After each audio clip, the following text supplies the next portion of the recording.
No?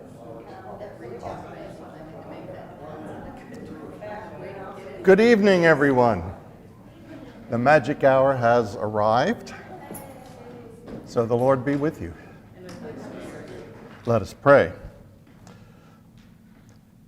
Lord our God, may the words of my mouth and the meditations of our hearts be acceptable in your sight, you who are our rock and our Redeemer.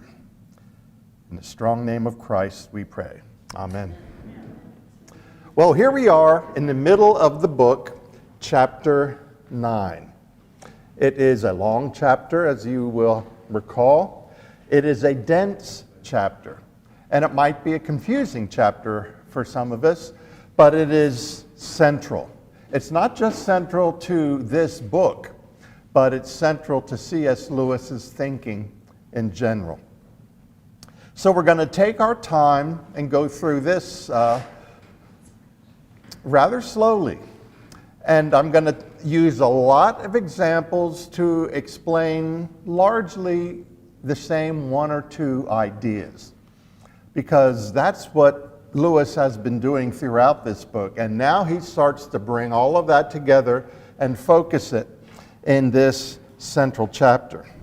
And one of the first things we need to do is to re-discuss our friend George MacDonald. I talked about him our very first session in the introduction, and that's been a long time off, and if it was a new name for you, I thought it might be good for us to review that again.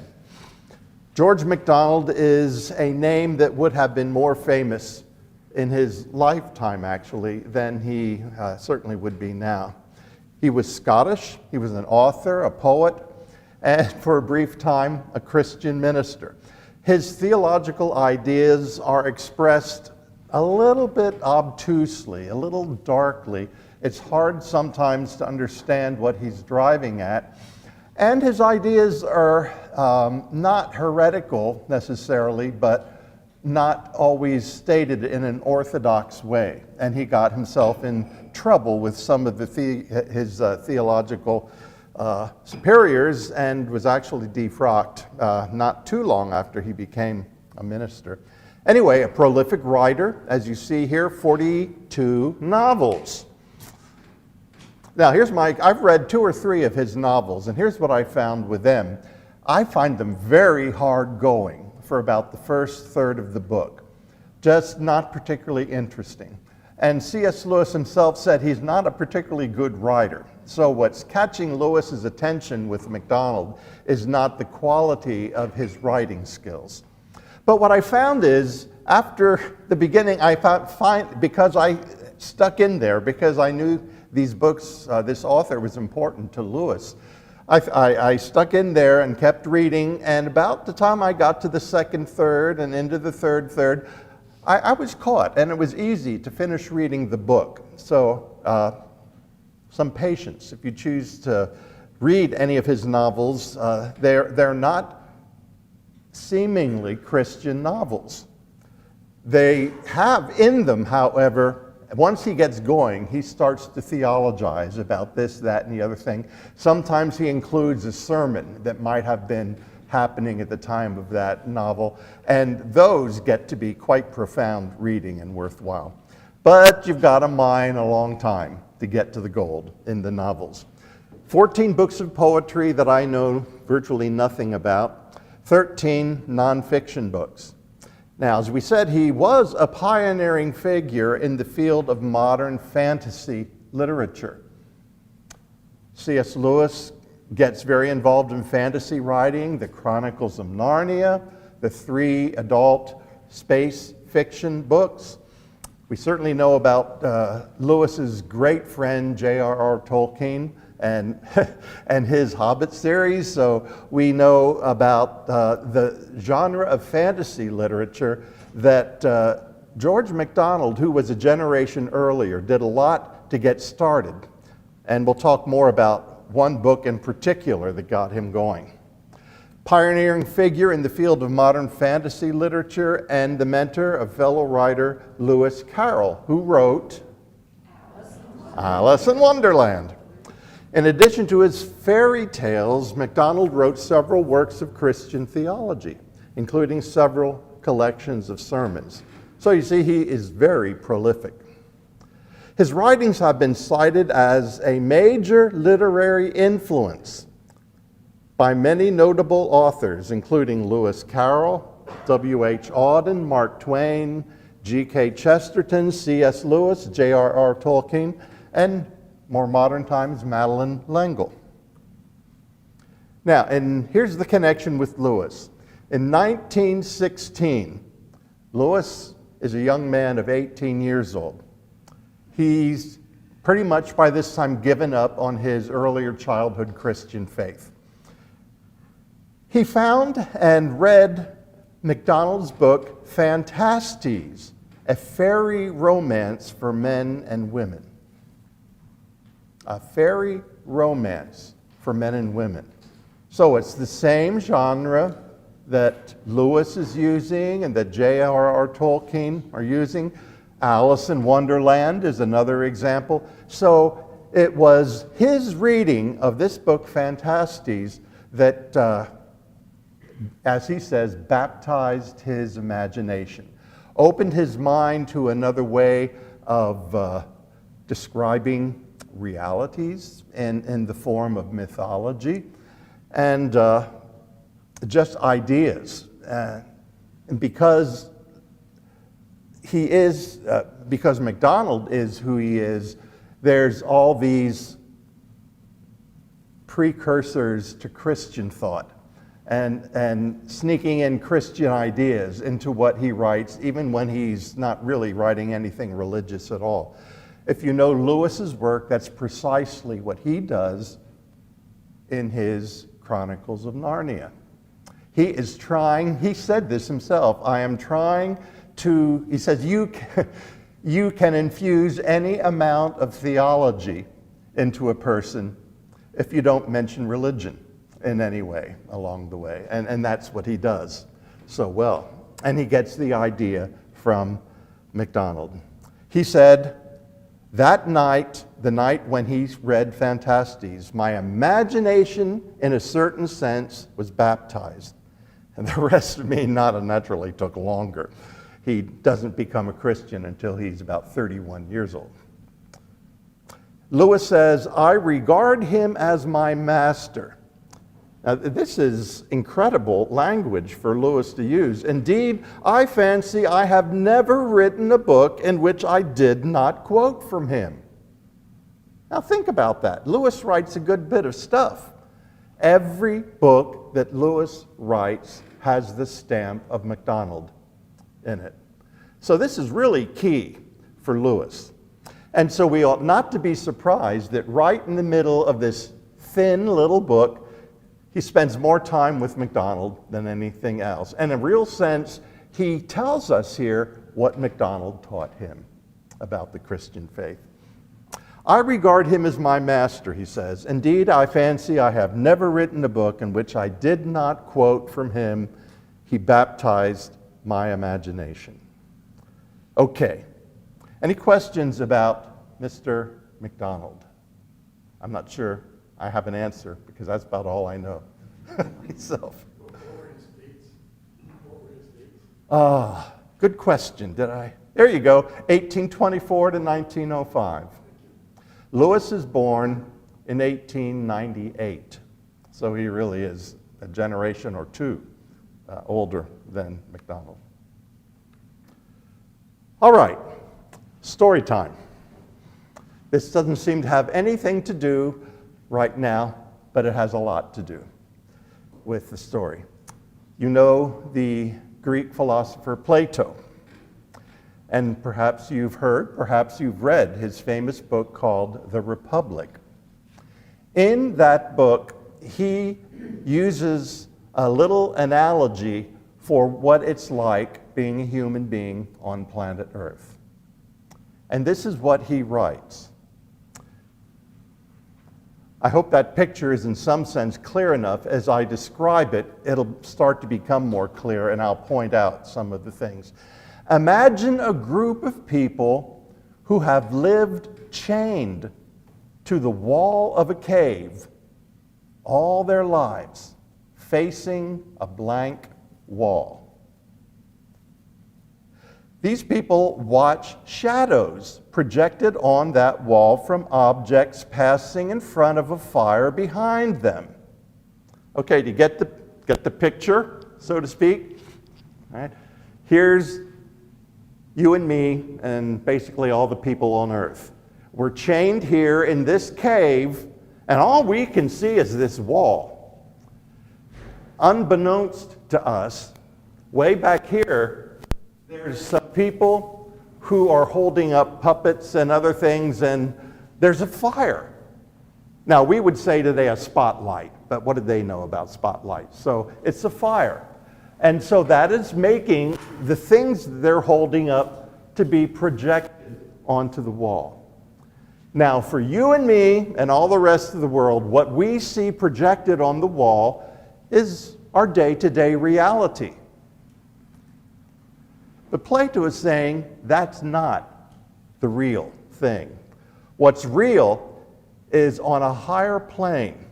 And what we see are forms or shadows of what is really going on. He goes on to say, and I continue to quote, the shadows are the prisoner's reality, but are not accurate representations of the real world. The philosopher, he says, In our case, we would say C.S. Lewis. But he is saying the philosopher, and he's one of them, he's a philosopher himself. He says the philosopher is like a prisoner who gets freed from the cave and comes to understand that the shadows on the wall are not reality at all. A philosopher aims to understand and perceive those higher levels of reality. However, the other inmates of the cave don't even desire to leave their prison, for they don't know any better. All they know is what they see in front of them, and that's reality as far as they're concerned. Okay?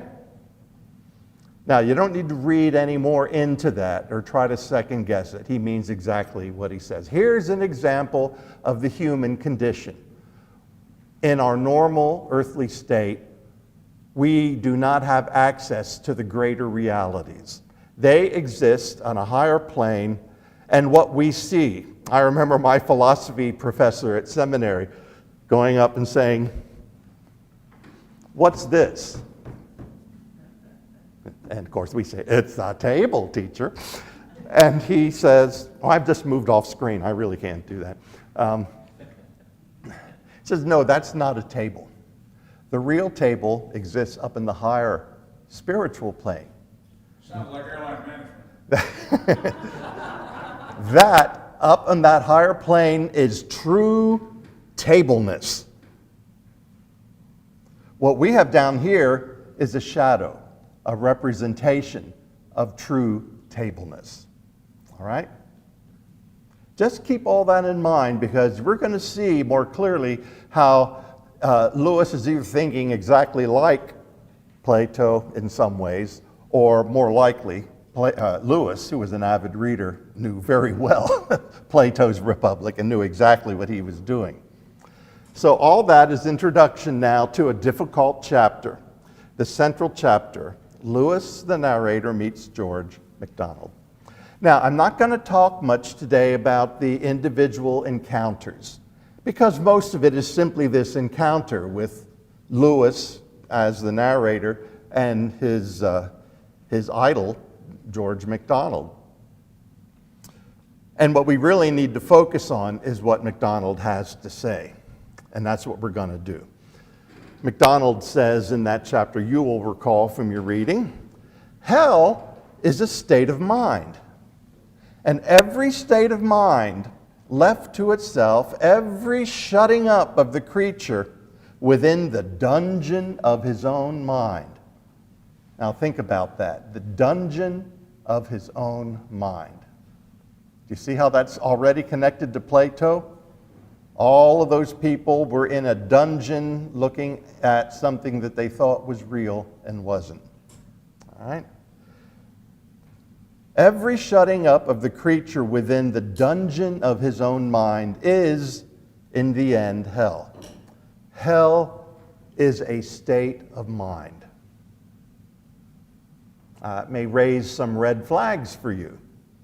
I can't say it doesn't raise any red flags for me where he goes.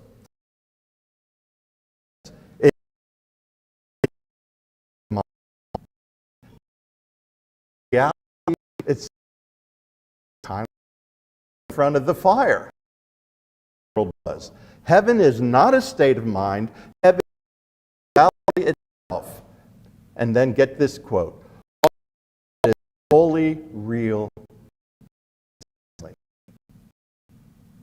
All that is fully real is heavenly. Keep all this in mind, because we're going to mix a lot of ingredients in here. So heaven is reality, Lewis says. Well, MacDonald says. Hell is a state of mind. So what's earth? Well, Lewis is going to say earth is Shadowlands. And if you have not yet seen the movie Shadowlands, with Anthony Hopkins no less, and Deborah Winger no less, it's a good one to see. It's the story about Lewis later in his life when he finally finds a wife, and they get married. She develops cancer and dies 3 years later. And this is the story of his meeting his wife of their incredible marriage and the incredible events that lead up to the marriage, and then Lewis's amazing grief experience upon her death, which he gives an account of in his autobiographical journal called A Grief Observed. Shadowlands is a term that Lewis uses for that. Now, you see the connection with Plato here? We're in shadowlands. And what we see and think is reality are shadows. MacDonald goes on to say, there is always something the lost souls insist on keeping, even at the price of misery.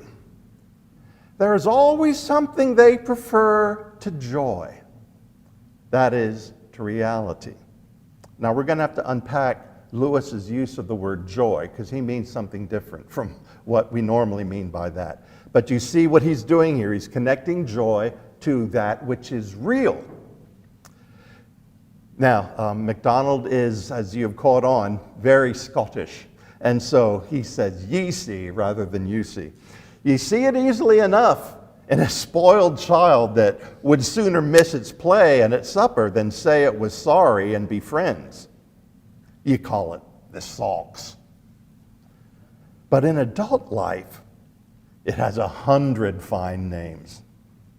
The time comes when, though the pleasures become less and less, and the craving fiercer and fiercer, and though he knows that joy can never come that way, he yet prefers to joy the mere fondling of unappeasable lust. And that means lust in the broad sense, whatever you're lusting after, not just sexual things, and would not have it taken from him. He'd fight to the death to keep it. One of the students that I worked with at Erskine College was an artist, and he drew his reinterpretation of modern man and the creation on the Sistine Chapel. Do you see the subtle difference? What's different here?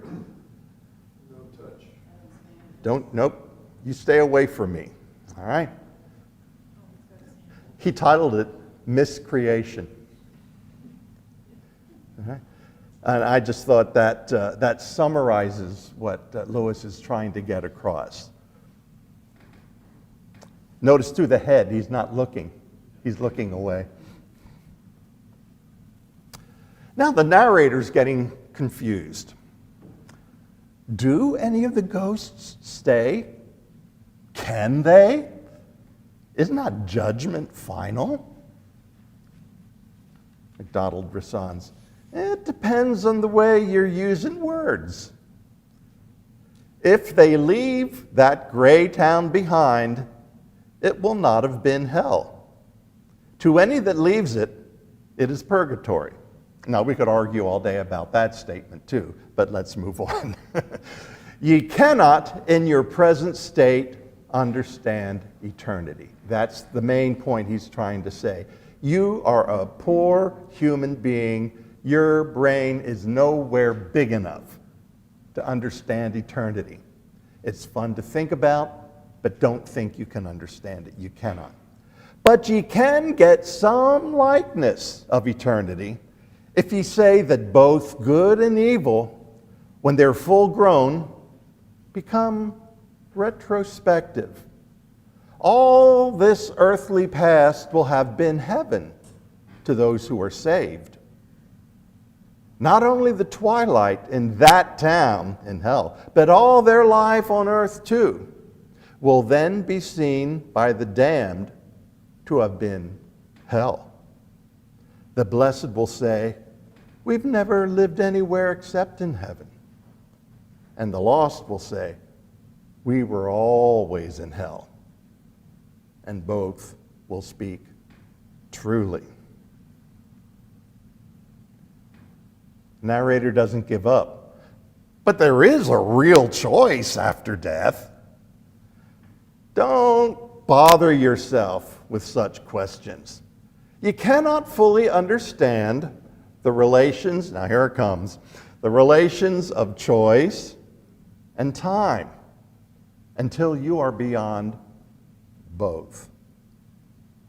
The connection between the choices we make and the nature of time. This is where it's going to get sticky. What do they choose, these souls that go back? The choice of every lost soul can be expressed in the words, and here he quotes John Milton's Paradise Lost, "Better to reign in hell than to serve in heaven." There's always something they prefer to joy, that is, to reality. And he repeats that connection between joy and reality. But what of the poor ghosts who never get into the omnibus, the bus, at all? Everyone who wishes it does. Somebody asked this question a number of weeks ago, as if there was just one bus. I think in Lewis's mind, there's plenty of buses if you choose to get on. Remember how huge hell is, the millions of miles, square miles that make up hell. Everyone who wishes it does. And here again, we get to absolutely prime choice C.S. Lewis. There are only two kinds of people in the end. Those who say to God, "Thy will be done." And those to whom God says, "Okay, thy will be done." All who are in hell choose it. Without that self-choice, there could be no hell. Here it comes. No soul that seriously and constantly desires joy will ever miss it. Those who seek, find, as Jesus said. To those who knock, it is open.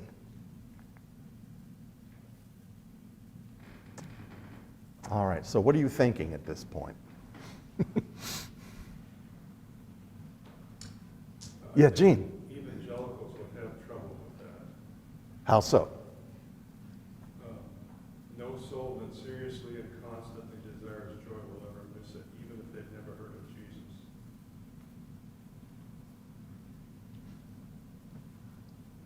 I think they'd have trouble with that. Yeah, I think many would.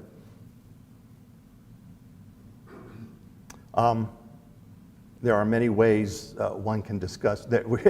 We're in the middle now of some things that are, of course, very controversial in the Christian church and have been for a long time.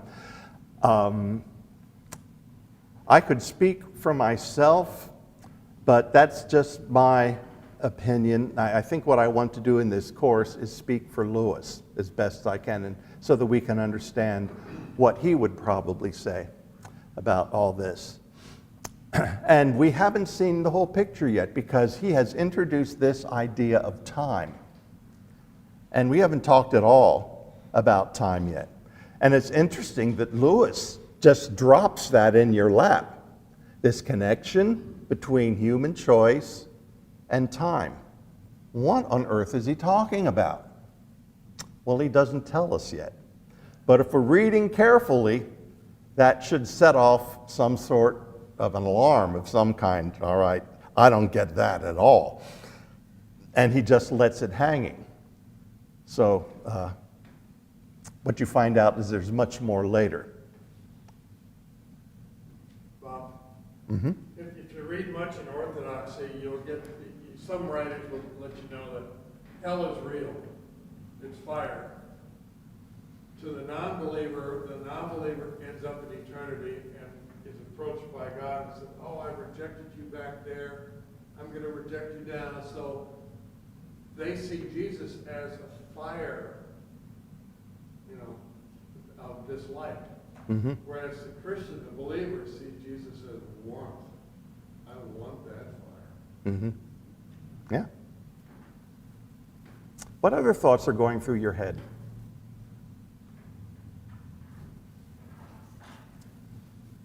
I don't know that I would have had much going through my head either at this point yet, because he hasn't thoroughly explained all that he's talking about yet.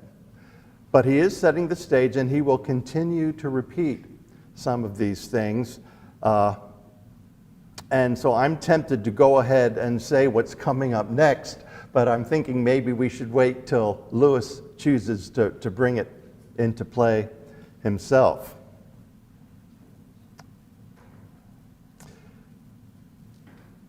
I think we often see hell as people have maybe wound up, or maybe our modern society sees hell as a place where people have wound up unjustly, perhaps. But I just think he emphasizes the fact that their choice, which I think our society would really question. Mm-hmm. Our society would want to say there's no hell anyway. Right. Nothing at all. A loving God wouldn't do that. Never mind about a just God. But a loving God wouldn't send his creatures to hell. Yeah, Gene. I can follow this. I mean, I follow where it goes, but there is a little ink in my throat, Mhm. you know? Mm-hmm. Because I remember in the final battle in the Chronicles of Narnia, the Calamine captain Yes. truly believes in Tash the god, Uh-huh. makes it into heaven. Mm-hmm. Because he truly believed with his whole heart, while the others didn't really believe in this idol, this false god. So he was given another chance after death because he truly believed, which once again would make even evangelistic people, their skin crawl, you know, that there was a way to heaven without Jesus. Mm-hmm. Mm-hmm. In fact, Jesus is not mentioned in this book, is he? Oh, no. Is he? Not by name that I can recall. It's all our relation with God. Mm-hmm. Mm-hmm. And even God isn't mentioned much at all. Except for here. Yes, yeah. If you reject God, he'll reject you. But notice the enlightened ones don't talk about God. They just talk about, come with me and you'll understand better later. Interesting how, again, Lewis, and here it is again, Lewis doesn't want to turn off his readers by sounding too evangelical. And so that they put the book down and say, oh, I know where this is going. He's trying to engage pagan minds, frankly, in what he's writing. All right, well, let's keep going and just let all this swim in our minds. And in time, we're going to put this together. This is chapter 9. It's only the middle of the book. So we have a way to go yet. All right? So they're talking, and Lewis and MacDonald together run into this grumbling ghost. And this picture suits what I see Lewis writing as much as anything. Now, there may be things you want to talk about this. Again, you know, I can't pick up every paragraph and make comments about this, or we'll be here till the eschaton. But we can,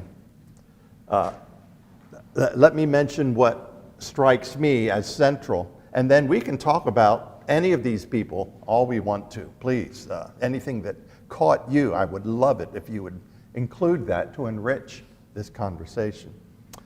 Anyway, here's what the grumbling ghost says. No, this is what MacDonald says about the grumbler. The question is whether she is a grumbler or only a grumble. The whole difficulty of understanding hell is that the thing is so nearly nothing. Now, what have we already read about that this should resonate with? That hell is so nearly nothing.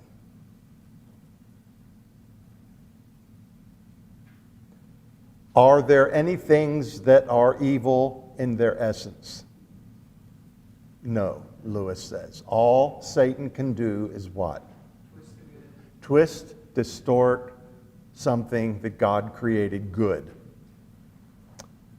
So, if there is nothing that is essentially evil, and if hell is an essentially evil place, what is it? Not much of anything, because God holds all the cards. God made everything good. Satan's left with nothing except to distort a good thing.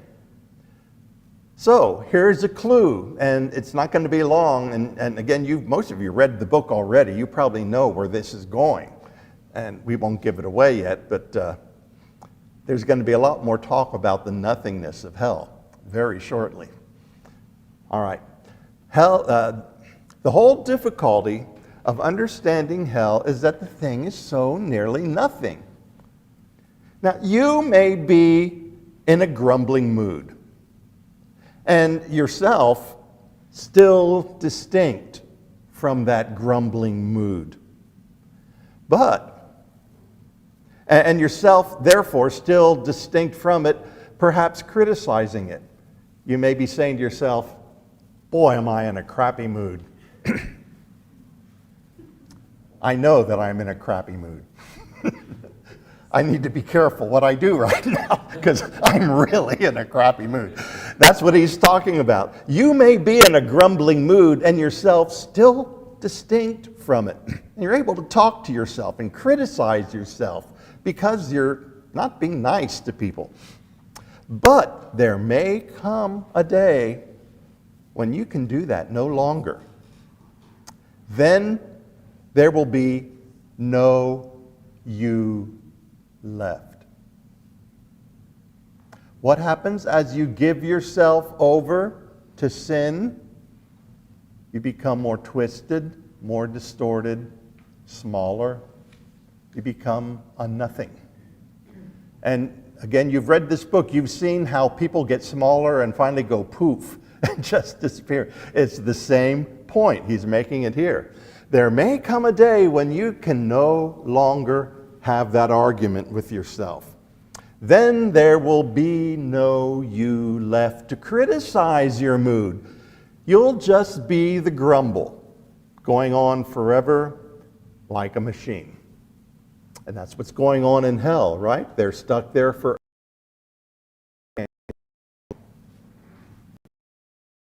Ask a question. What's he trying to say here? What's so destructive about being a grumbler?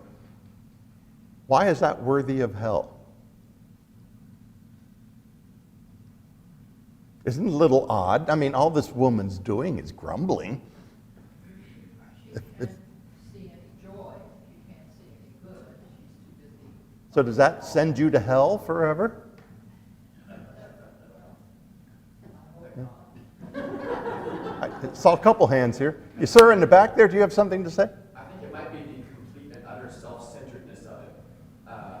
Or at least that's my interpretation. Apologies, it's been a while since I've read this. Yeah.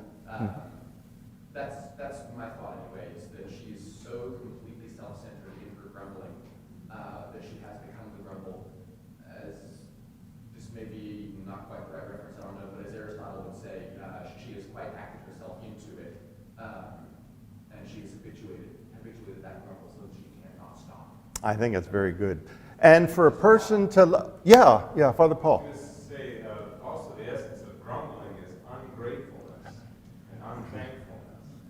If the central act of worship in the Christian church is the Eucharist, which is thanksgiving, and if you can't participate in that central aspect, in fact, you've made yourself the opposite of that aspect, then you're the least real you can possibly be. There's no recognition of reality. There's no gratefulness. There's no awe. It's just grumbling. And we've come to that conclusion before about these people. One of the things that's intriguing to me is the way Lewis keeps giving us example after example after example. And each person, what they've done wrong doesn't seem worthy of descending to hell. I mean, a lot of these people haven't done anything I didn't do. How about you? Now, I haven't murdered anybody, but I'm right with some of these people here. I do not believe I'm going to hell. In fact, I'm quite convinced I am not. But what is this a symptom of? And that's the point Father Paul is making, and the gentleman in the back. I've forgotten your name already, sir. No worries, Ethan. Ethan, thank you. I should be able to remember that. Yeah. there's a lot more going on with this woman. A person who lets their personality descend to that point, there's a lot of other stuff going on there too, and not the least of which is this lack of thanksgiving. Yes, Robert. I was just thinking, is there a point where he said that they could no longer criticize themselves, so there come a point where the character is just set, and that's what they That's right. become, and there's no turning back from that. Now let's keep something very important in mind at this point. All these people, with all their issues, where have they been? They've been in hell. How long have they been in hell? A long time, because they're very far away from the depot where everybody is sent for processing when they first come to hell. They're miles away, hundreds of miles, maybe thousands of miles in the way that hell is put together. We were told that in the beginning. So these people have continued to disintegrate while they're in hell and get worse and worse and worse. So what we see is one aspect that Lewis wants to point out. But these people are deeply ingrained in the sin and rebellion that first sent them to hell in the first place. They're way beyond that. Yeah. Bob, one of the descriptions in the book is going on forever like Can a you speak machine. just a little louder, sir? Going on forever like a machine. is Yes. one of the Yes. descriptions. Yeah. Descriptions. And a machine is impersonal, it's mechanical, it's without feeling. Mm-hmm. Remember the idea of being in a dungeon, being prisoners, you just can't escape. And the dungeon is what you've made in your own mind, your own choices. All who are in hell choose it. All right? Great. Yes, sir, Gene. Can we just go back to the scene itself? Yeah. Jesus here is trying to talk. Yes. She won't let the solid spirit talk. Right. So, I mean, there's a chance for her. If she shut up, the spirit is trying to tell her, you know, you're grumbling. And if you stop grumbling, you'll be happy. And she says in the scene, the dialogue is, oh, wait, don't interrupt me now, because blah, blah, blah, blah. Yeah, So yeah, yep, obviously, the angel was going to say something at that point, but she won't listen. Mm-hmm. And she's talking to herself on one side of conversation while this solid being is there, and then she makes up her mind and goes away. That's exactly right. No listening. That's right. Another word you could use is stubborn. That's what I thought of when I read the chapter, stubborn. Oh, yeah. Yeah. Stubbornness is one of the ways to talk about the primal sins of pride and rebellion against God. A digging in of your heels and saying, I will not. I will reign. Not God, not anybody else. I will. That's stubbornness. It's blindness, too. It's a lot of things, but stubbornness is certainly part of all of that.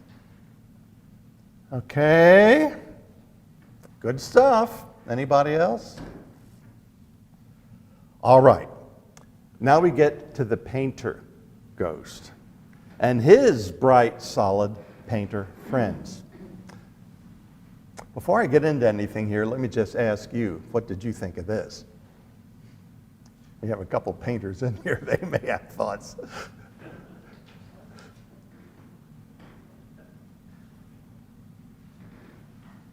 Nobody thought anything at all when they read that. I thought it was interesting how he said that the longer that he was a painter, the less he thought about life, the more he thought about the materials he was using. And I find that that's not just art.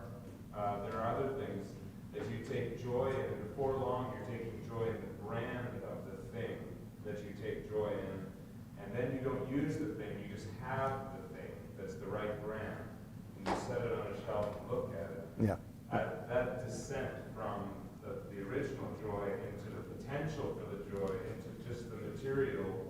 essential for the joy. That's a pretty clever way of describing it. Yeah. Good. What else might have struck any of you about this painter?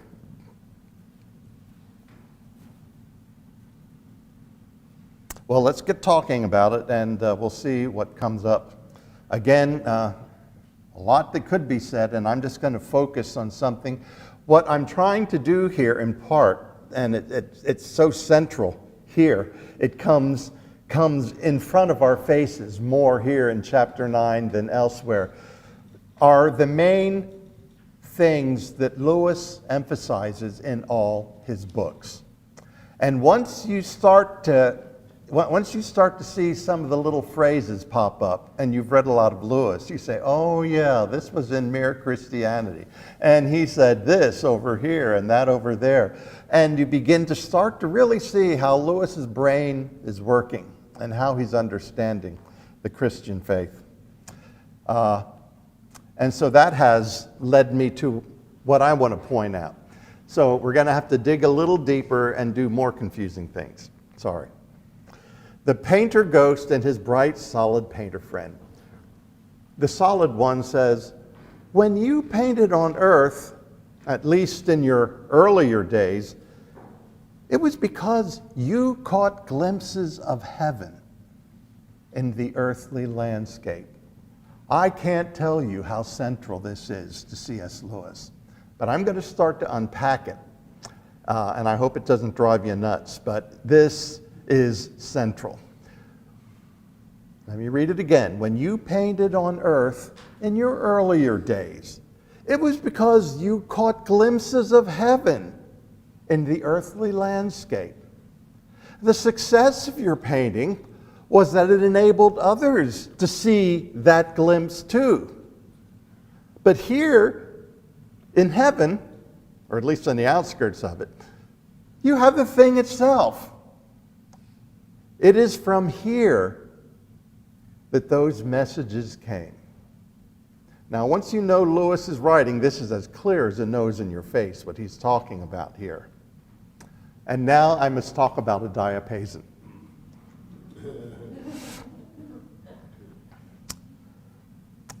I probably was 13 years old.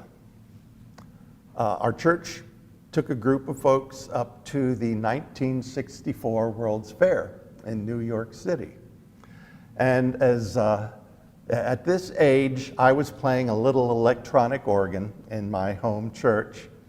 But I was trying to learn about pipe organs. And I was trying to learn the names of the stops of the organ. And so I had this sheet of common organ stops, and I was trying to memorize them and which family they belonged in. Well, I was in the very back of the bus. It was late at night. We were returning home from New York to Pennsylvania, where I was living. And I was sitting in the very back of the bus, and I was thinking about these names of organ stops. And there was something about the word diapason. It opened up the most marvelous, rich, wonderful feeling I can imagine. Now, you're probably thinking, a 13-year-old is probably sitting back there thinking about some girl. Well, there were times when that was going on too. But this night, I was thinking about diapason. I just kept saying the word, this is true. I kept saying the word over and over, diapason. Ooh. Diapason. Ooh. The kids around you say, man, he's weird. And then, after a while, I kept thinking about a diapason, and there was no more ooh. It was just the word diapason.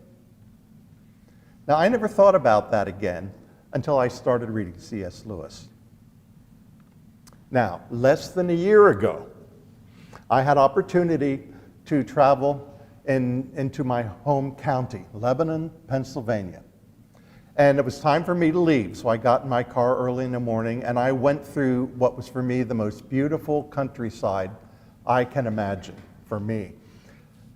And I was driving through there, and all I could think was, oh, in fact, I kept saying, I was all by myself in the car, and I kept saying, oh my. And then I'd turn the corner, Oh my. Oh, I can't believe I have to leave this. Oh. This is how it went on for about 20 minutes. Well, as most of you know, I was away all June. I was back in that same place. And the scenery was gorgeous. But there was no oh my. The magic was gone. All right? Those are two of my experiences. Here's C.S. Lewis. In his book, Surprised by Joy, here he's describing what he means by the word joy.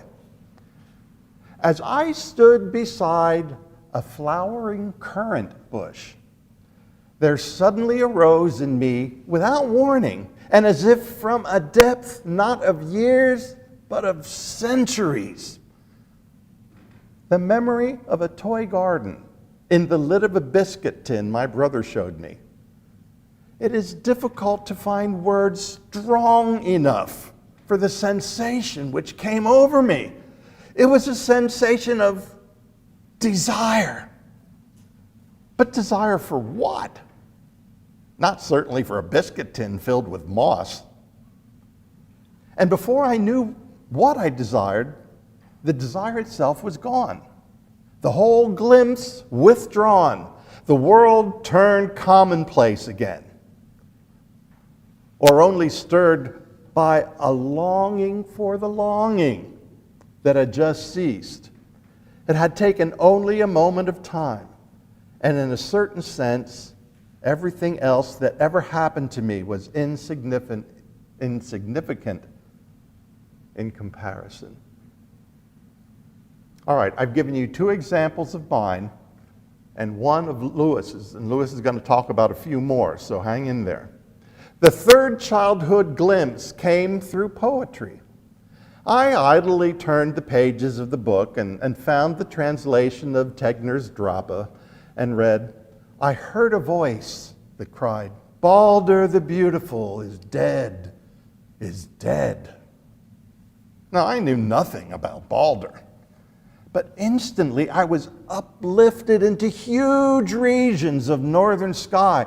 I desired with almost sickening intensity something never to be described. And then, as in other examples, my two and his other one, found myself at the very same moment already falling out of that desire and wishing I was back in it. The experience is that of an unsatisfied desire, which is itself more desirable than any other satisfaction. I call it joy, which is here a technical term and must be sharply distinguished both from happiness and pleasure. Joy, in my sense, has only one characteristic in common with them: the fact that anyone who has ever experienced it will want it again. But then, joy is never in our power, and pleasure often is. Right? We can do things to have pleasurable experiences. We can't summon these experiences, these pangs of joy, this desire, these situations that we're talking about here. I'm going to continue on with this to show that this is, you're already saying, yeah, I know what he's talking about. Or you're saying, I have no idea what this is all about, depending on your own personal experience. And when I was reading Lewis and saw that I had had some of the same experiences he did, that caught my attention, because he was going to tell me what that was all about. Here is a hymn or a song that was written in, I don't know when exactly, but believe it or not, it was in the top 10 about 100 years ago. And I'm going to play a recording of it so that you can read it slowly and don't get caught up in the music, although I'm going to play a musical setting of it. But really think about these words and see the connection between this and what we have been talking about.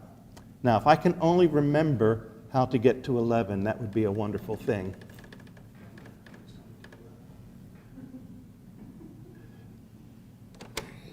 Oops, up here. Play. Oh dear, now I lost it.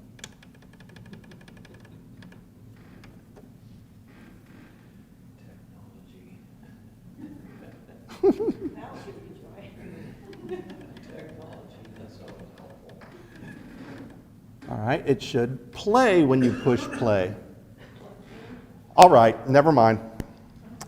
You lose. Seated one day at the organ, I was weary, ill at ease, and my fingers wandered idly over the noisy keys. I know not what I was playing or what I was dreaming then, but I struck one chord of music, like the sound of a great amen. It flooded the crimson twilight like the close of an angel's psalm, and it lay on my fevered spirit with a touch of infinite calm. It quieted pain and sorrow like love overcoming strife. It seemed the harmonious echo from our discordant life.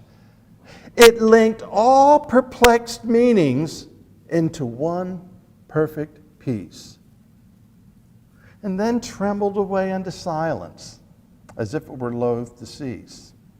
I have sought, but I seek it vainly, that one lost chord divine, which came from the soul of the organ and entered into mine.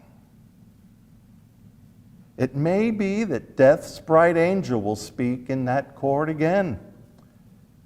It may be that only in heaven I shall hear that grand amen.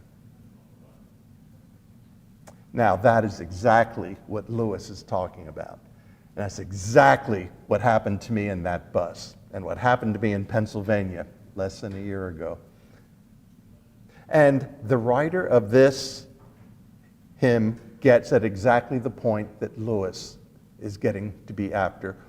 Every now and then, well, let me just read Lewis. He can do it better than I can, and we're running out of time. All right, if we're made from heaven, for heaven, all right, you got that? If we're made for heaven, the desire for our proper place will already be inside us, a desire for heaven, but not yet attached to the true object, and will even appear as the rival to that object. All right? So our proper place is in heaven, and the desire gets attached to all sorts of things. If a trans-temporal, trans-finite good is our real final destiny, then any other good on which our desire fixes must be in some degree fallacious, must bear at best only a symbolic relationship to what will truly satisfy. C.S. Lewis in the Weight of Glory. The stab, Lewis says at the end of Surprised by Joy, was valuable only as a pointer to something other and outer. While I was unaware of what that other was, the pointer naturally loomed large in my thoughts. When we are lost in the woods, the sign of a signpost is a great matter. He who first sees it cries, "Look!" The whole party gathers round and stares. But when we have found the road and are passing signposts every few miles, we shall not stop and stare at a signpost. Joy, Lewis says, is the scent of a flower we have not yet found, the echo of a tune not heard. Now, Lewis says he never wrote a book in which he did not mention this concept of joy. So what's the big deal? Here's what I have gained from this. It has changed my life. The true attraction in all our earthly pleasures is that they remind us of heaven. Now you think for a minute of all your favorite pleasures. The true attraction in all of those earthly pleasures is that they remind you of heaven. They are a nostalgia for something we have not yet experienced. Our human dilemma is that we're constantly confusing our earthly pleasures for the heavenly realities that they give us a glimpse of. Remember, the heavenly realities are up there near the fire and we're stuck down below, chained? Sometimes that glimpse, like the rapid open and closing of a camera lens, might be especially powerful. And then that's why life's pleasures so often disappoint us. We confuse reminders with the real thing. St. Augustine, thou hast made us for thyself, O Lord, and our hearts are restless until they find their rest in thee.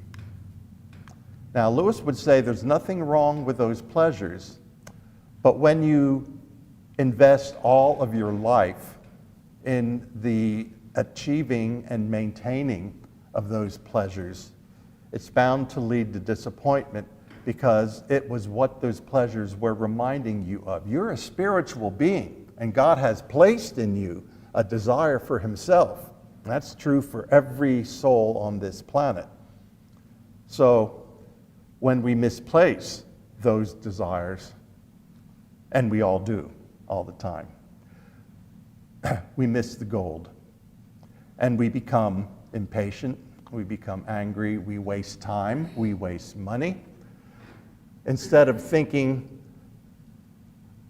about what I'm really sensing here, what I'm really liking is something that is my ultimate end.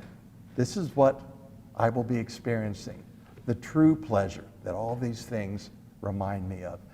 So don't expect too much out of earthly pleasures, Lewis would say. They can get you some very wonderful places. And every now and then that lens might open just for a flash and you have a really special encounter that doesn't make a lot of sense. And that's just where, for a minute, God has opened up what that thing is really reminding you of in a spiritual realm, something you haven't experienced yet and can't even imagine. But that's what you and I were created for. Was that a fun session, do you think?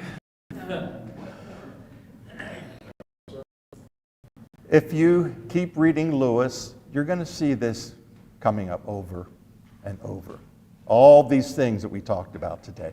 And he's not done with us yet because we're only halfway through the book. Thank you.